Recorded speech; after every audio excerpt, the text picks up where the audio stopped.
Okay, today we're going to make a cash hook primal river cane arrow. And usually when you have a piece of bamboo, river cane, whatever, it's kind of crooked. This one's just happens to be pretty straight. I think I may have straightened it earlier. And it was just sitting in the pile, and I just picked it out because it was the straightest one. But anyway, it's usually more crookeder than this. But what I'm going to do is show you guys how I go about straightening them out. And basically is you just heat them up over the fire slowly. You just want to you don't want to burn the shaft. You just want to heat it up. Just heat it to the touch. And typically what I do is I just bend them by hand, you know, until they're straight. You don't want to bend them too abruptly or bend them too much, because you don't want to break the shaft. And I usually start off at the nodes first.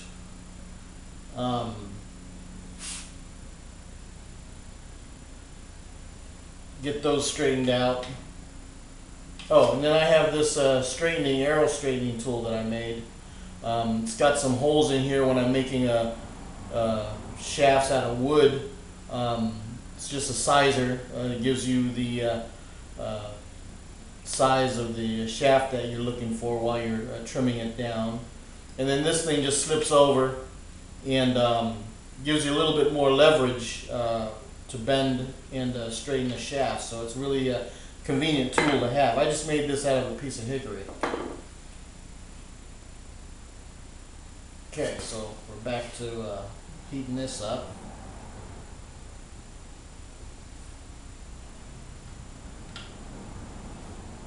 Good thing about it is it can you can focus the bending on one particular area of the shaft rather than, you know, bending it over your leg or over a lever or a you know, bending it over a corner or something and potentially bending other portions of the limb that you might not want to have, that you might not want to bend. So it's good to use this thing to focus your where you want to bend the wood.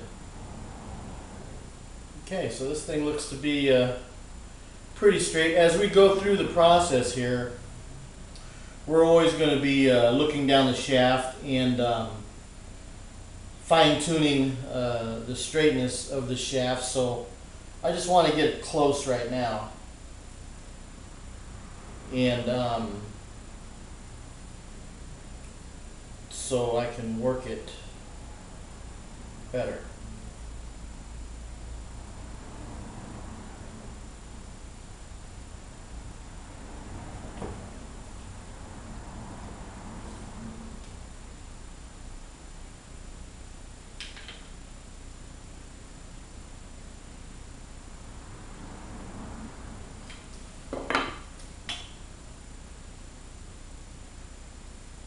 A little bit more on this end here.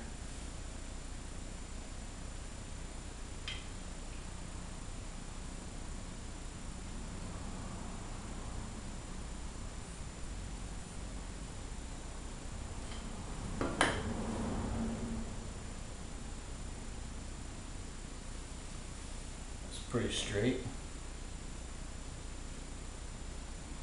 Now when you're making a arrow, you know, bamboo or river cane comes naturally tapered. In other words, it's thinner, a smaller diameter on that end than it is on this end.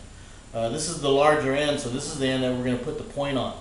What I'm going to do is put a foreshaft on here. I'm going to drill out the center of this, or bore out the pith out of the center of this, and we're going to insert a dogwood foreshaft that will have my bow and arrow head attached to it. So right now we're in the process of just straightening out this this shaft. Just a little bit of bend right here. Straightening out the shaft and getting it ready to add the foreshaft onto it. That's good enough for now. So what I'm going to do, I'm going to turn off the camera and get it turned back on again when I get ready to do this foreshaft.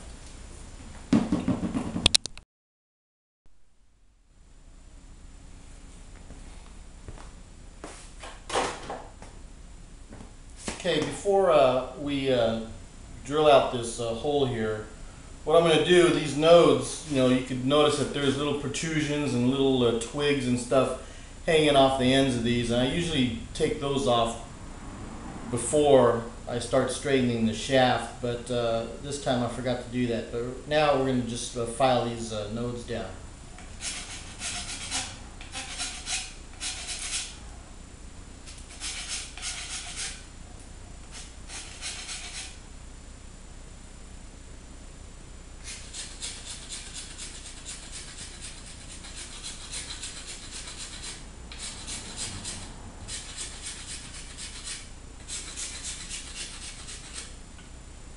I just want to get them down to where they're reasonably smooth so that you know, it doesn't catch your hand when it's shooting off the shaft or shooting off the bow.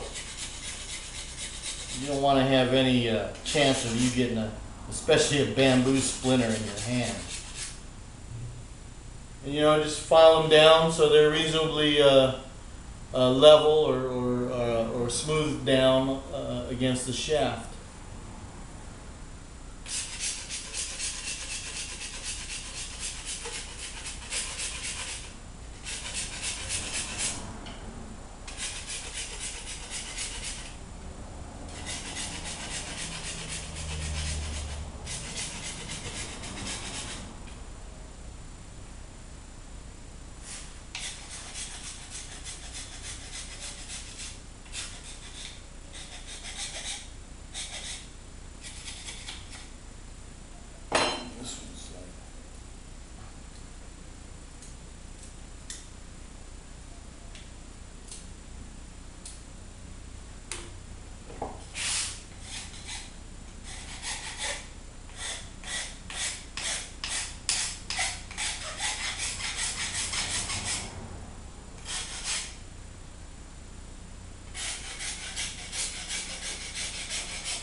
Okay, so there you go. That's how they look.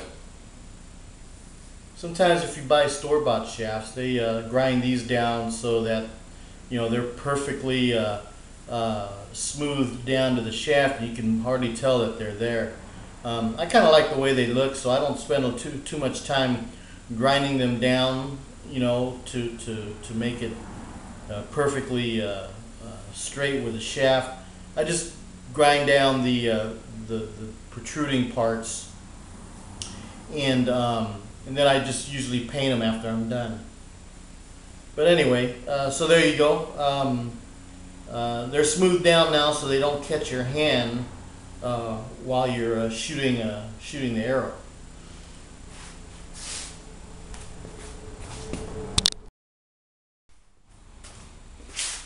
Okay, we're back.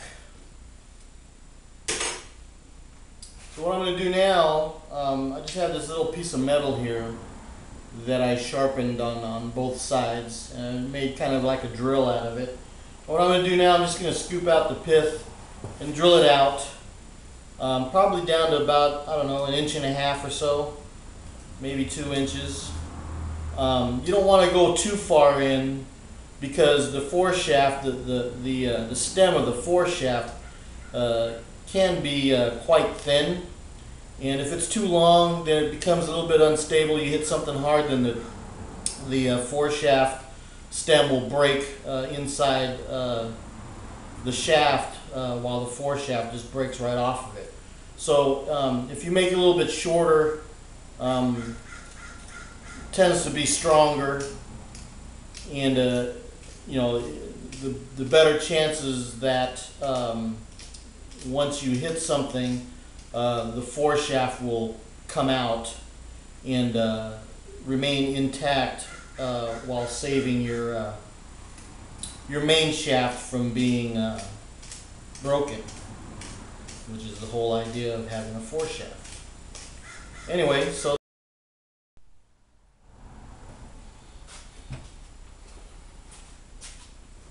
okay, so what I'm going to be doing is working the stem of this dogwood shaft so that it fits snugly into the main arrow shaft. And I've already got it worked down most of the way. There's a little shoulder here so that when you slip it into the top, you know, it'll sit flush against the shaft here. And so what I'm going to do, I'm going to work this back down. There's just a little bit more I got to do before I can actually fit it in here. You don't want to force it because, like I said, this diameter is a lot thinner than this diameter, and you know, it'll break. So you just want to go slow with it.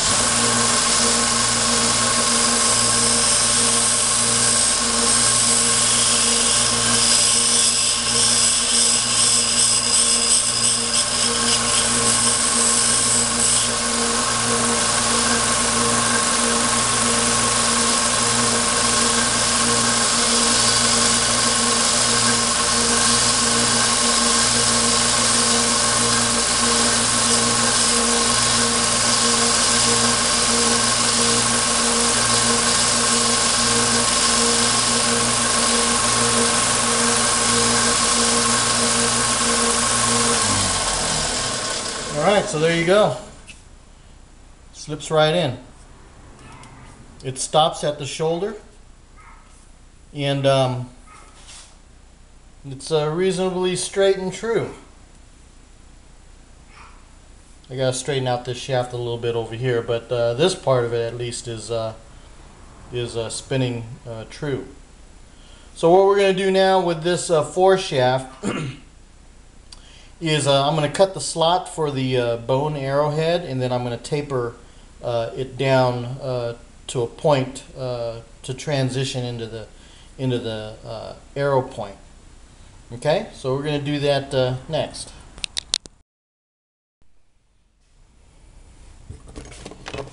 Okay, we're going to be cutting the notch in the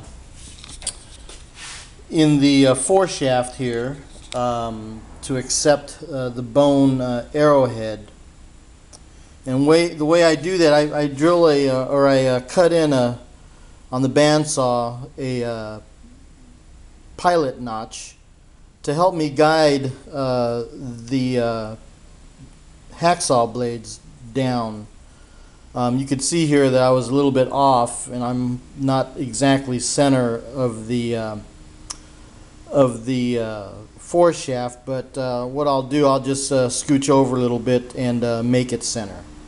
Okay, so we're going to do that right now. You can see here that I'm using three hacksaw blades, and the reason for that is I want that bone, since it's going to be three blades, that bone is going to be wider in the notch and be a little bit more durable. It won't break. If I had two blades, I would have to remove more bone from the arrowhead, and as a result it'll be thinner and be more susceptible to breaking. So I put three blades together so that my bone broadhead can be thicker.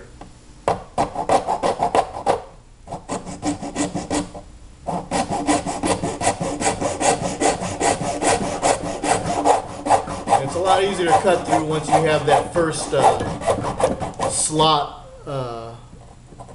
cut.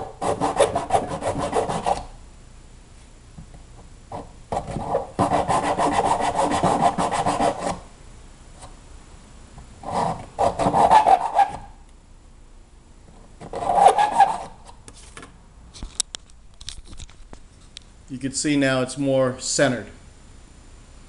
And you can see how wide that slot is. Now that's going to be a lot of material left on the bone so that the bone won't break off right at the tip. Okay? So what I'm going to do now, I'm going to taper this down into a point so that the transition between it and the bone broadhead will be smooth. And I'll show you how to do that next. Okay, so the way I do that is, I've got the slot cut, and basically what I do, I mark the center of the foreshaft on both sides, and all I'm going to do is just sand it down to the center, make a triangle, or make a point out of it. Okay?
There you go. Try to make it as symmetrical as you can. I might take it down a little bit more, but for all intents and purposes, this foreshaft is finished. Now it's ready for the broadhead, for the bone point.